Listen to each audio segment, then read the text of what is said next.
नमस्कार प्यारे विद्यार्थियों, कैसे हैं आप लोग। मैं संतोष श्रोत। तो प्यारे विद्यार्थियों, आज हम शाकंभरी के चौहान वंश के बारे में और इसके प्रतापी शासक के बारे में पढ़ेंगे। ठीक है। तो प्यारे विद्यार्थियों, मैंने जैसे आपको पिछले वीडियो में बताया था कि भाई राजपूतों की उत्पत्ति कैसे हुई थी। ठीक है। और उसमें हमने चर्चा की थी कि चौहानों की उत्पत्ति भी कैसे हुई थी। तो यहाँ पर जो विशेषकर जो चौहान वंश है उसकी उत्पत्ति के बारे में अलग अलग जो विद्वान हैं उनका अलग अलग राय है। जैसे कि डॉक्टर हीराचंद गौरीशंकर हीराचंद ओझा के अनुसार चौहान वह सूर्यवंशी थे। और एक मंदिर है जिसका नाम है अचलेश्वर मंदिर, और उसमें एक लेख है, और उस लेख के अनुसार जो चौहान है वह चंद्रवंशी हैं। कई विद्वान इन्हें आर्य भी मानते हैं। कुछ कर्नल टोड जैसे लोग इन्हें विदेशी मानते हैं, है ना। और इसके बाद जो सबसे प्रसिद्ध जो इतिहासकार हैं जिनका नाम है डॉक्टर दशरथ शर्मा, इनके अनुसार चौहान की उत्पत्ति ब्राह्मणों से हुई है। और इसके अलावा एक और वो मिलता है हमें बिजोलिया का शिलालेख।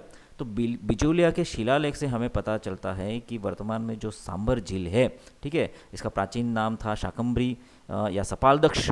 और इस सांबर झील का निर्माण करवाया था वासुदेव चौहान ने। और इस बिजोलिया शिलालेख से ये भी उल्लेख मिलता है कि चौहानों का जो प्रथम शासक था या चौहानों का आदि पुरुष था, या फिर हम कहें कि चौहानों वंश का संस्थापक जिसका नाम था वासुदेव। तो ये जो वासुदेव है वह चौहानों का क्या है प्यारे विद्यार्थियों, आदि पुरुष। तो प्यारे विद्यार्थियों, चौहान राजाओं से पहले जैसे हमने राजस्थान और गुजरात की बात करें तो यहाँ पर गुर्जर और प्रतिहारों का शासन था, है ना। ये प्रमुख राजा थे, और ये हमारे जो चौहान हैं वह उनके सामंत थे, यानी कि उनके अधीन थे, उनके जागीरदार के रूप में या छोटे मोटे अधिकारी के रूप में ये काम करते थे। और कालांतर में क्या हो गया कि गुर्जर और प्रतिहार वंश कमज़ोर हो गया, और इस तरह से चौहानों को उभरने का मौका मिला। और वासुदेव चौहान के नेतृत्व में चौहानों ने अपना प्रथम राज्य शाकंभरी और सांबर झील के आसपास निर्मित किया। तो प्यारे विद्यार्थियों, वासुदेव चौहान ने जब राज्य निर्मित किया, लेकिन फिर भी लंबे समय तक ये चौहानों का जो राज्य है वह गुर्जर प्रतिहारों के अधीन था। परंतु एक और चौहान सम्राट आते हैं जिनका नाम था गुवक प्रथम, और उन्होंने अपने पराक्रम से गुर्जरों को परास्त करके चौहान जो साम्राज्य है उसको मुक्त कराया, और इस तरह से चौहान एक स्वतंत्र साम्राज्य के रूप में आगे विकसित हुआ। इसके अलावा एक और चौहान शासक हैं जिनका नाम है विग्रहराज द्वितीय। ठीक है।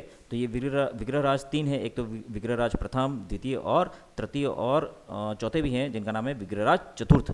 तो विग्रहराज द्वितीय है, इनके बारे में 1983 का एक पुराना लेख मिलता है जिसे हर्षनाथ का लेख कहा जाता है। और उस लेख में उल्लेख है विग्रहराज चतुर्थ की विजयों का, उसमें उल्लेख किया गया है।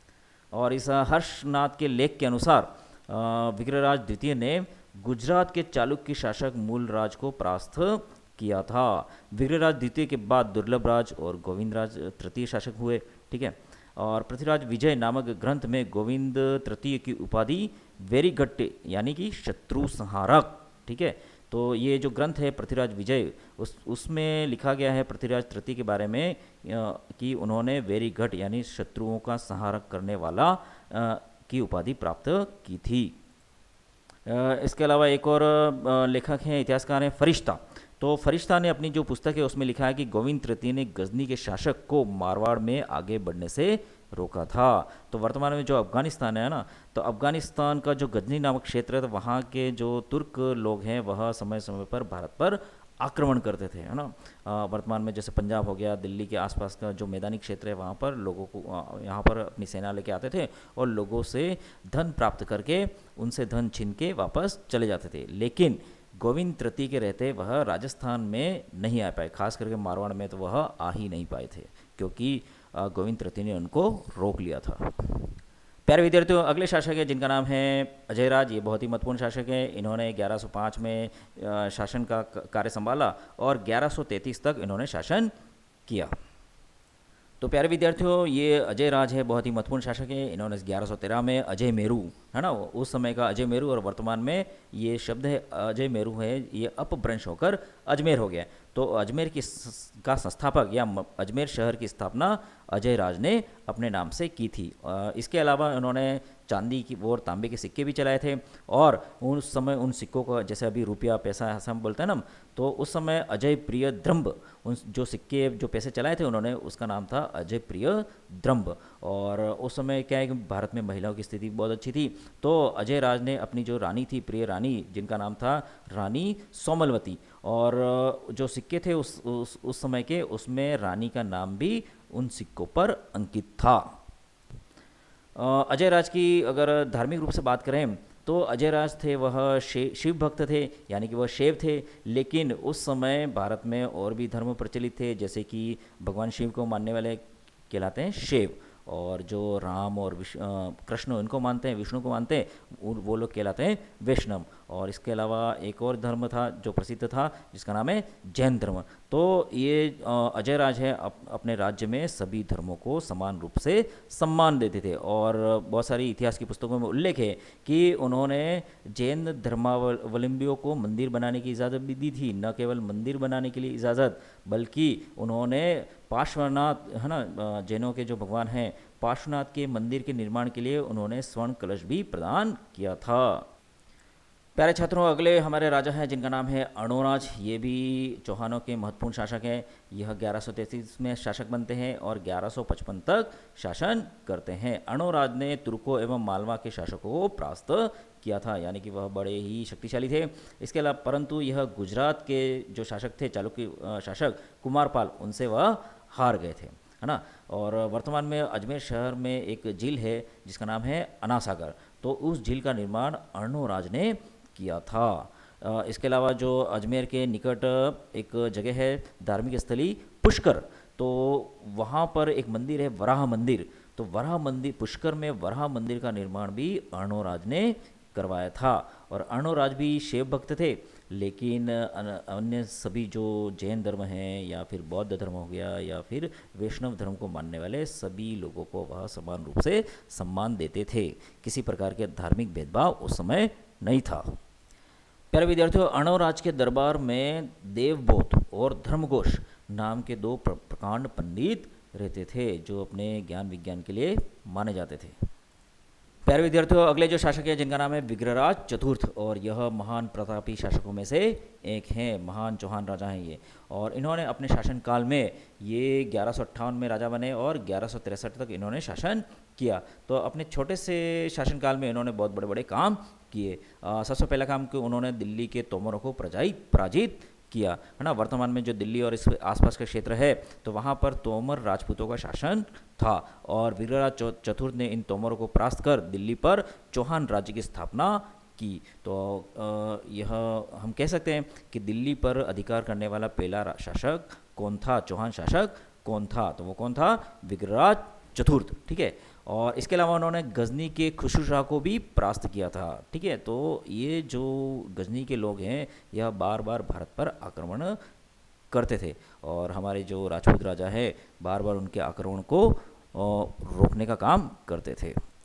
इसके अलावा जो विग्रहराज चतुर्थ हैं वह बहुत बड़े विद्वान थे, है ना। लिखने पढ़ने का बहुत ही इनको शौक था, और शिक्षा को बढ़ावा देने के लिए उन्होंने अपने जीवन में बहुत सारे कार्य किए। उन्होंने स्वयं एक नाटक लिखा, है ना, जो कि बहुत प्रसिद्ध है, जिसका नाम है हरिकेल, ठीक है। तो हरिकेल नामक नाटक की रचना किसने की थी, विग्रहराज चतुर्थ ने। इसके अलावा उनके दरबार में एक विद्वान थे जिनका नाम था सोमदेव, और सोमदेव ने ललित विग्रहराज नामक नाटक की रचना की थी। और प्यारे विद्यार्थियों, विग्रहराज चतुर्थ ने अपने राज्य में शिक्षा को बढ़ावा देने के लिए अजमेर में एक बहुत ही विशाल संस्कृत पाठशाला का निर्माण करवाया था। और कालांतर में फिर यहाँ पे तुर्कों का आक्रमण होता है, और कुतुबुद्दीन ऐबक ने इस संस्कृत पाठशाला को तोड़कर वहाँ पर 2.5 दिन का झोपड़ा नामक मस्जिद बनवाई। प्यारे विद्यार्थियों, इसके अलावा विग्रहराज चतुर्थ का एक महत्वपूर्ण कार्य और है, उन्होंने बिसलपुर बांध बनवाया था, ठीक है। तो ये जो बांध है उस समय बनवाया था, लेकिन आज भी पूरे राजस्थान के लिए ये एक महत्वपूर्ण बांध है। और बहुत सारे जिलों में यहाँ पर पानी, पीने के पानी की सप्लाई होती है। साथ ही साथ यहाँ पर इसके जो बिसलपुर बांध है, इसके पानी से क्या होता है, सिंचाई की व्यवस्था भी की जाती है। एक और विद्वान है जिनका नाम है जहानक भट्ट, और जहानक भट्ट ने विग्रहराज चतुर्थ को कवि बांधव की उपाधि प्रदान की है ना। विग्रहराज की विद्वानता को देखते हुए जहानक भट्ट ने कहा कि भाई ये व्यक्ति थे वह कवि बांधव थे। अगले शासक के प्यारे विद्यार्थियों हमारा जिनका नाम है पृथ्वीराज तृतीय, और यह चौहानों के सबसे प्रसिद्ध शासक हैं। तो यह 1177 में राजा बनते हैं और 1192 तक शासन करते हैं। ठीक है, तो यह पृथ्वीराज चौहान को शाकंभरी के सबसे प्रसिद्ध चौहानों शासक माना गया है, और 11 वर्ष की आयु में अपने पिता की मृत्यु के बाद वह शाकंभरी या अजमेर के शासक बनते हैं। ठीक है, और 1182 में इन्होंने सतलज प्रदेश के भंडानकों को परास्त किया था, और इसी वर्ष इन्होंने महोबा के चंदेल शासक को भी उन्होंने परास्त किया था। और इस महोबा के युद्ध में ही आल्हा और उदल नामक दो वीर लड़ते लड़ते मारे गए, और आल्हा और उदल की कहानी है ना पूरे भारत में वीरता के साथ लोगों को सुनाई जाती है।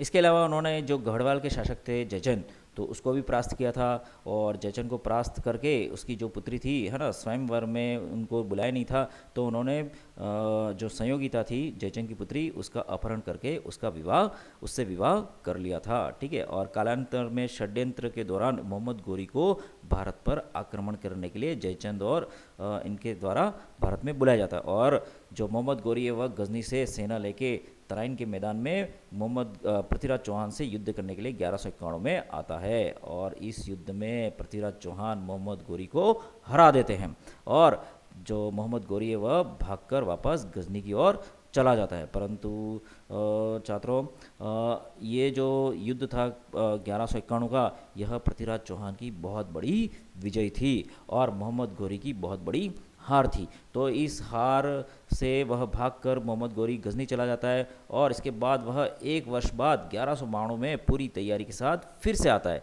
और अब की बार क्या करता है, वह धोखे से पृथ्वीराज चौहान की सेना को परास्त कर देता है और पृथ्वीराज चौहान को मार डालता है। ठीक है, और इस तरह से क्या हो गया कि भारत में चौहान वंश की समाप्ति हो जाती है, और इस युद्ध के बाद क्या हो गया कि भारत में व्यापक परिवर्तन हो गया। पहले जो शासक थे हिंदू शासक या जो भारतीय शासक जो भारत में राज करते थे, लेकिन ये 1192 के तराइन के द्वितीय युद्ध के बाद भारत में सब कुछ बदल गया, और इसके बाद क्या हो गया, भारत में मुस्लिम शासक की स्थापना हुई या तुर्की के शासन की नींव पड़ी।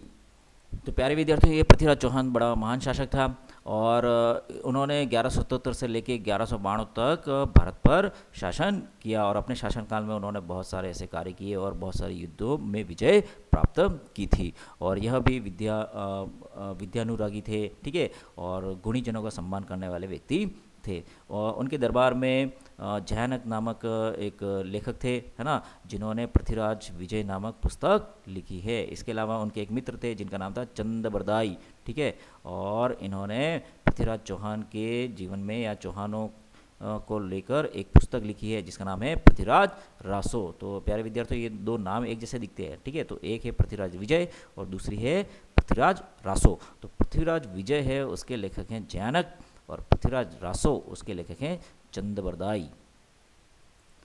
तो इस प्रकार प्यारे विद्यार्थियों 1192 में मोहम्मद गोरी द्वारा पृथ्वीराज चौहान की हार हो जाती है, और इस तरह से जो शाकंभरी के चौहान है या सपालदक्ष के चौहान है, तो सपालदक्ष के चौहान शासकों का यहाँ पे अंत हो जाता है। तो प्यारे विद्यार्थियों, आज के लिए इतना ही। अगले वीडियो में हम अगले जो रणथंभौर के चौहान है उनके बारे में पढ़ेंगे। धन्यवाद।